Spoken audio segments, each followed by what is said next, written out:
Hi, gentlemen, let's be real. She moved on way too fast. Faster than you thought she ever would. Faster than maybe even you right now. And it feels like she never even really loved you. Like you were just a phase to walk out on without giving it much of a second thought. And you're stuck wondering whether or not the relationship even meant anything to her because it meant the world to you. You thought she was it. And now you're left with all this silence, and I hear it all of the time. You're replaying conversations, moments of happiness, romance, the negative times. You're checking her socials, and you're still wondering why it hurts this much. Why she was able to move on so quickly and actually possibly even look happy or find happiness or find someone else that she seems to be happier with. But before I begin to talk about some tips that I have and some information that I want you guys to learn about when it comes to breakup season, I need you to hear that you're not broken. You're just grieving. And this grieving process, you're honestly doing it in a world that tells men you don't have permission to actually feel. Society tells you to man up and move on, go hook up with someone new, but that's just not what you want to do, right? That's not healing. That's numbing. And you've been through that. You've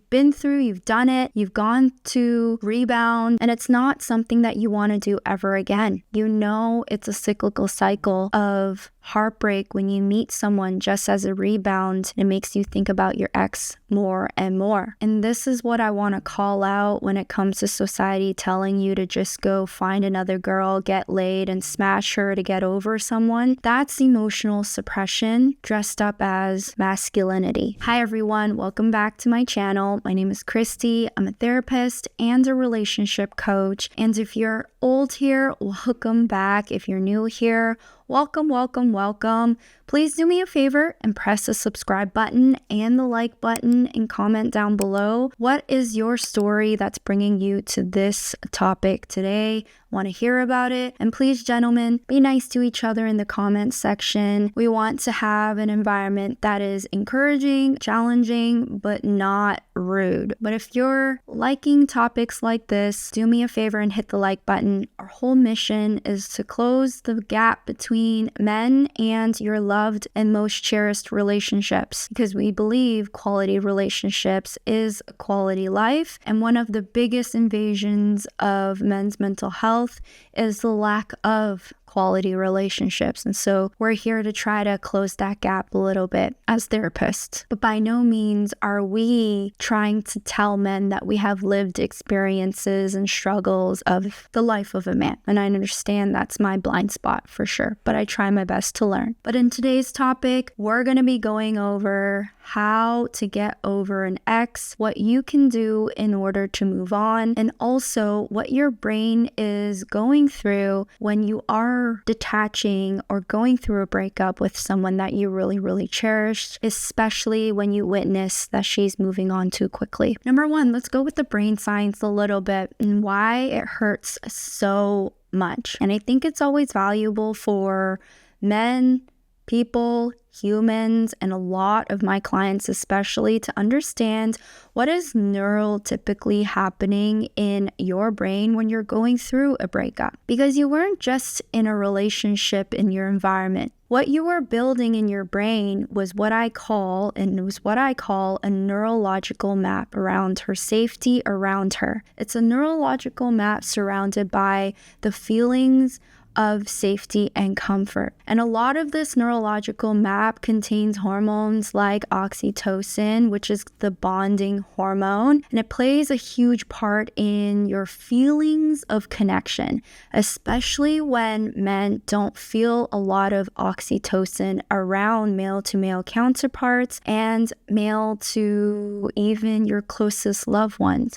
because society, you're taught to suppress this emotion and see it as something that is going to invade. And so when you are going through a breakup with a really close woman or a relationship or your girlfriend or even your wife, what your body is doing when you were together with her is forming Oxytocin, which is safety, romance, comfort, peace. But for men, vasopressin, which is the key, and it's often called the monogamy molecule, vasopressin drives loyalty, protection, territorial feelings, and commitment. And if your brain is attached to these two hormones and it suddenly gets broken apart from you, the bond that you have with your partner feels physically damaging.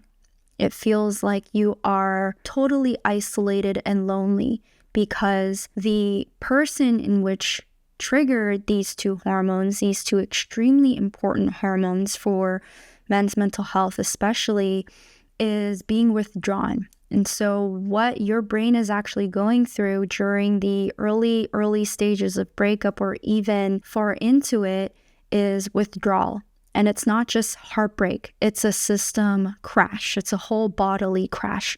So I think it's very valuable for you to actually understand physiologically what is your body actually going through in order to understand and somewhat compartmentalize what your brain is doing to you at that current time. Number 2, now let's get straight to the topic. You're looking through her socials, you're getting updates from her, maybe she's your co-parent even, and she seems utterly fine, really happy. Maybe she even found another partner while you're falling apart. And here's where I want to chime in with some data. So roughly 70% of breakups are initiated by women. And more often than not, they've been emotionally detaching from the relationship for a long time prior to the breakup. And long before the words of her saying we're done are spoken. And many times men are caught off guard or caught on a whim because you were trying really, really hard potentially. And she was trying and giving you signs that she could be trying, and suddenly she's just done. And so this sudden system crash really, really triggers your entire crisis mode and fight or flight mode in your body. But here's what was happening in her brain potentially. And I want to stem away from her being a malicious villain, because most of the times during breakups, especially if she walked out on you,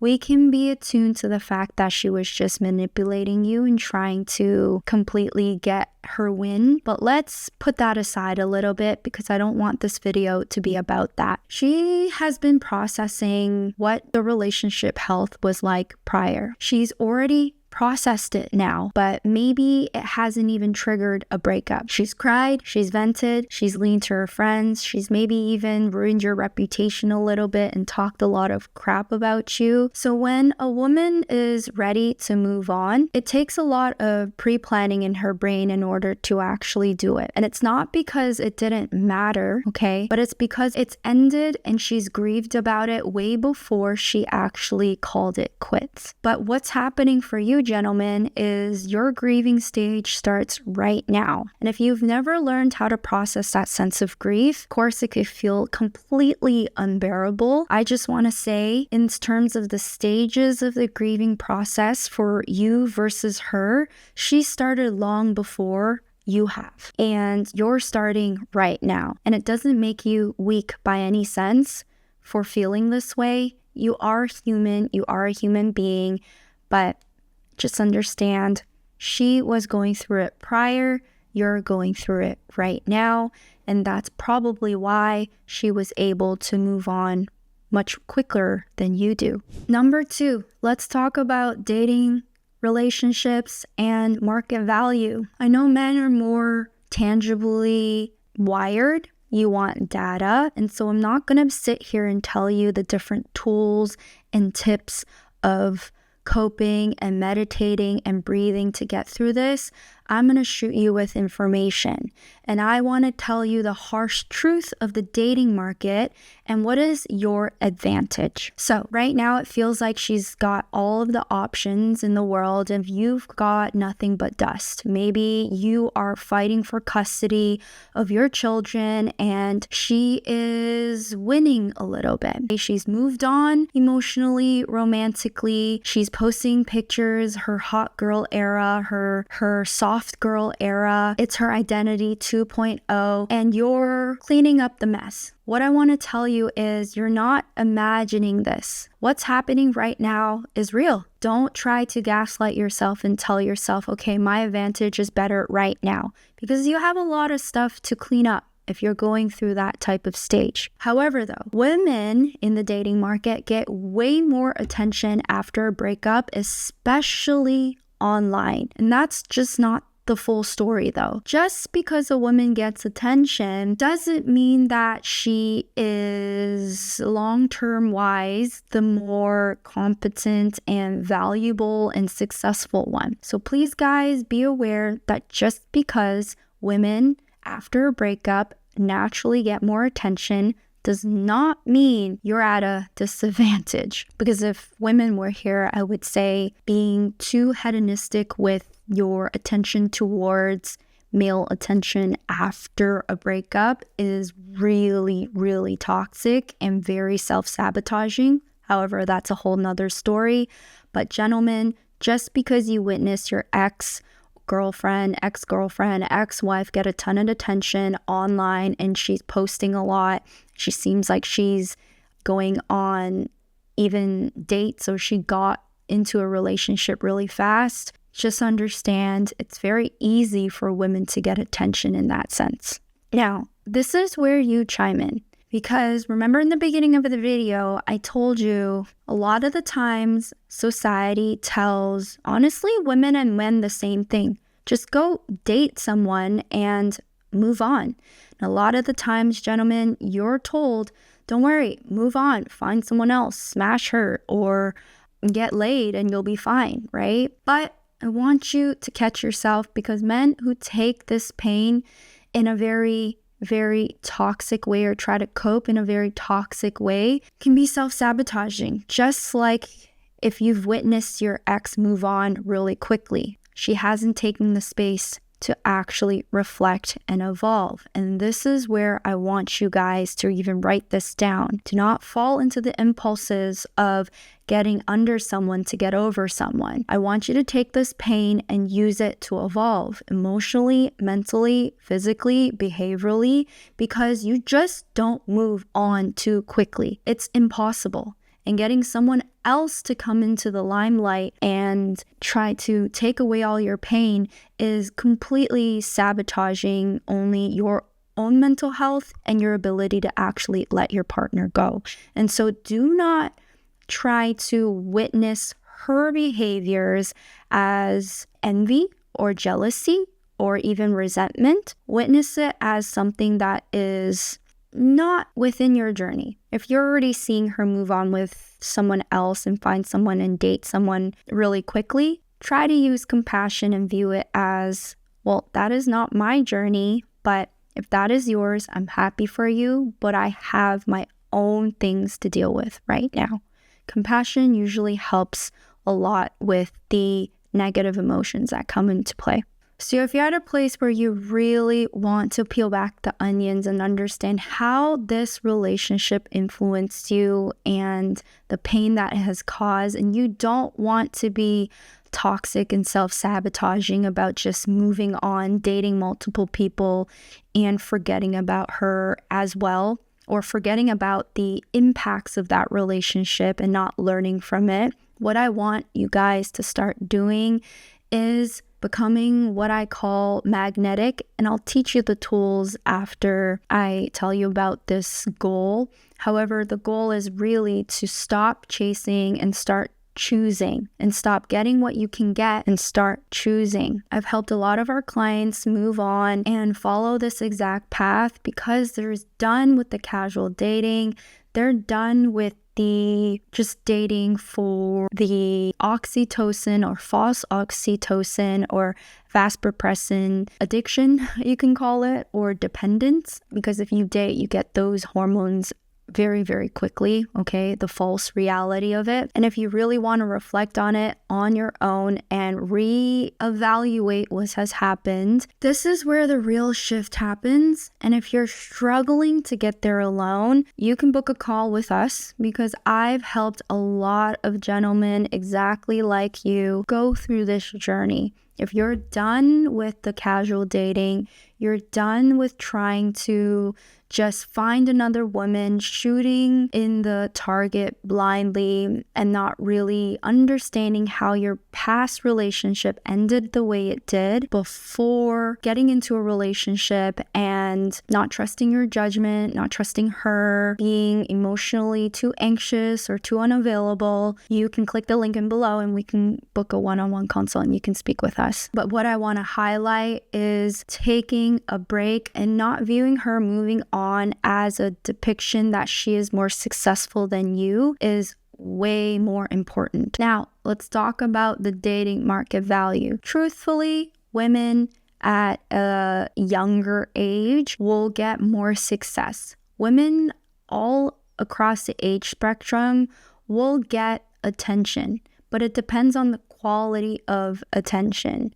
Now, I know I haven't talked about the dating market value, and so here's my thought, and I want to be sensitive about this because I don't want to step on any toes. However, this is all data. Now, we're getting to the data points of the dating market value. Age is one of the measurable variables. Now, when it comes to women, I don't think it's rocket science for society to understand that her biological age is one of the biggest determinants of her dating market success. Now, though, in all across the spectrums of a woman's life or her age, right, determinant of her age, she will be able to get attention.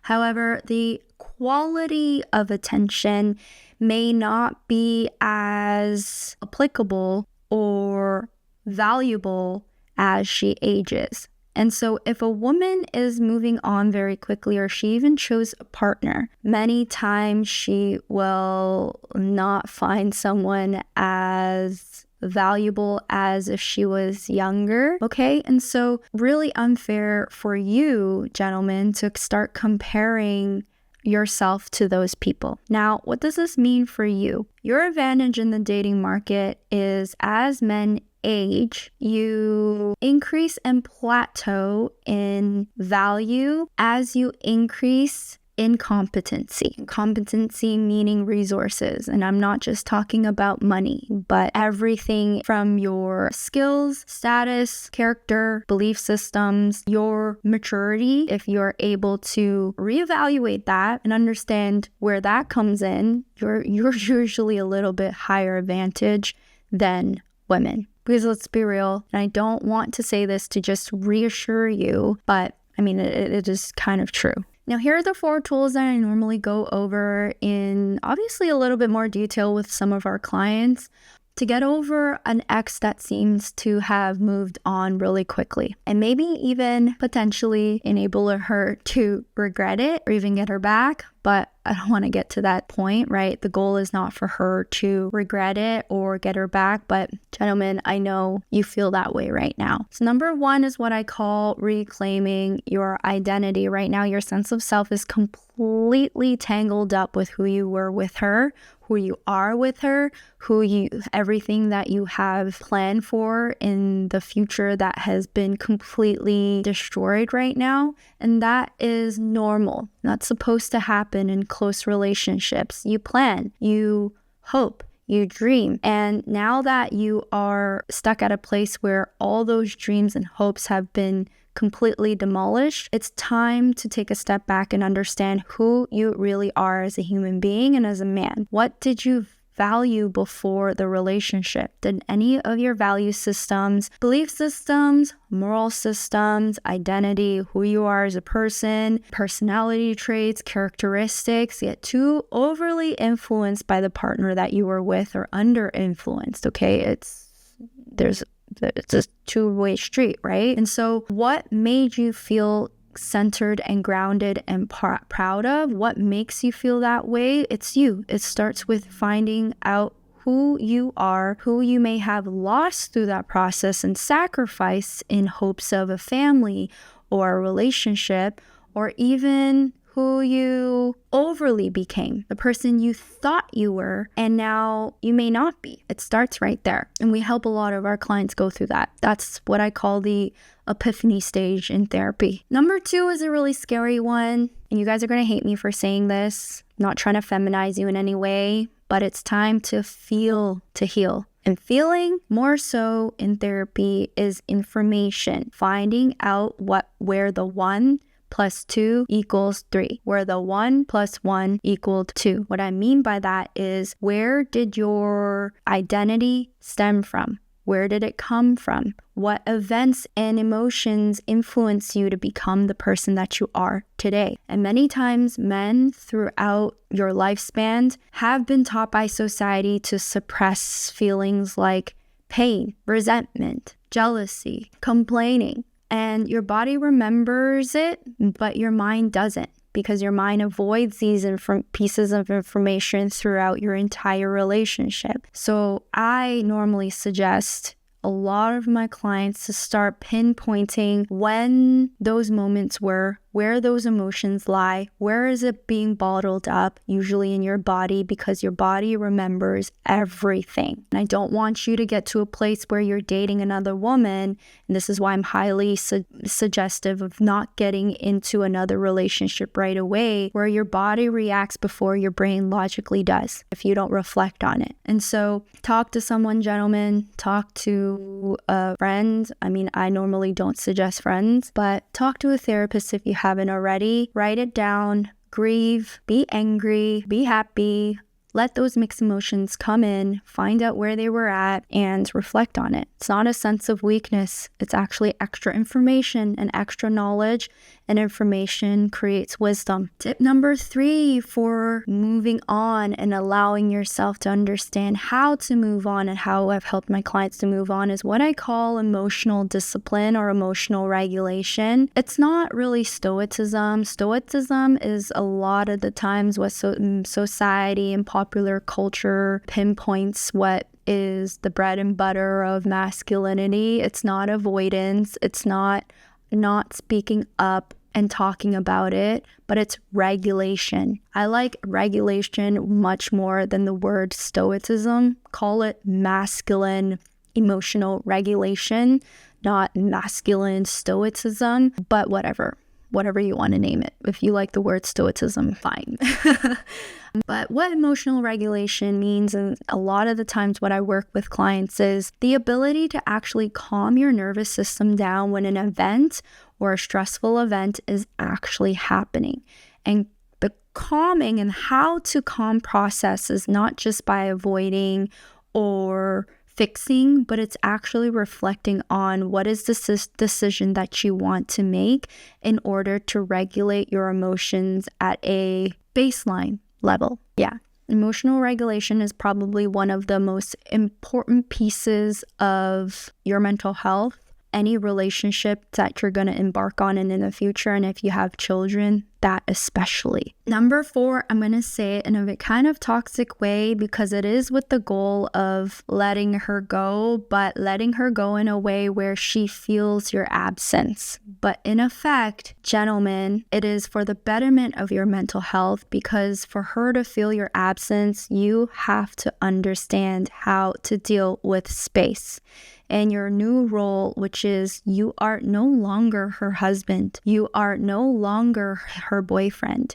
You are no longer her protector, her provider, and she's no longer yours. I remember in the beginning when I talked about the 2 most crucial and hard to come by hormones that men feel, which is oxytocin and vasopressin.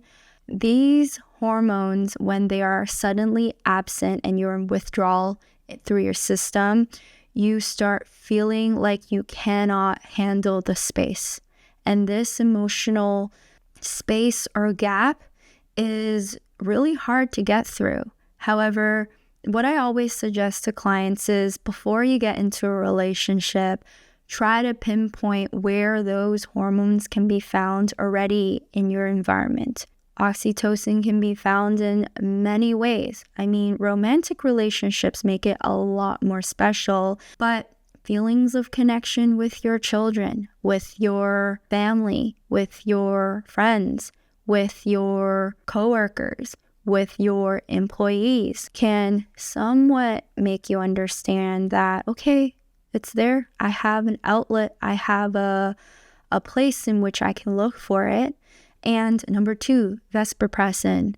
It builds loyalty. It builds territorial feelings. It builds those protective provider connections that need to be that way as a man. Those can be found in other areas too, like children, same thing. Relationships with your family, relationships with your siblings, relationships with your employees. Your romantic relationship and your ex is not the only place that was giving you those emotions, okay, or those hormones. However, though, obviously romantic relationships kicks it up a notch. So tip number 4 is understanding how the space works, what's happening in your brain, and obviously being able to cope with the withdrawal during this space so that she feels your absence. She's not your only resource for getting the needs that you need, the hormonal needs. All right, gentlemen, before I end this video, because it's getting kind of long, I want to remind you guys, just because your ex moved on really quickly doesn't mean you have to do the same. And it also doesn't mean long-term wise she is more successful. It could, but it doesn't always mean that. And so understanding and taking space and time to reflect on where your sudden anxiety and triggers lie with the resentment, betrayal, feeling like you weren't enough, understanding where those emotions actually were triggered, and your perception of the scenario of witnessing her move on too quickly has always helped a lot of our clients understand how to wake themselves up a little bit and see things in a bigger picture. And this is my intention for today's video, because at the end of the day, I always tell clients, even if you want her to regret losing you, you have to be the version of a man that she never thought you could be in order to even trigger any sense of regret or even jealousy in her. Okay, this sounds toxic, but it's true. And so, gentlemen, if you want her to regret losing you, if you're stuck wondering why the heck she moved on so quickly, please work on some of these tips and tools that I talked about in this video. And I hope you found the information about your brain helpful, because knowledge is power. And if you're interested in working with one of us one-on-one, please fill the link in the description below and we can book a call and I can try to understand what your situation is, create a roadmap for you, and just give you some thoughts, because everyone's subjective. Every relationship is very personal. And so I like to take the full 60 minutes, especially if it's a hard relationship case. All right, guys, I hope you found this video helpful. Bye now. Hi everyone, if you enjoyed our content, don't forget to follow us on TikTok and IG where we post daily, and YouTube where we post weekly.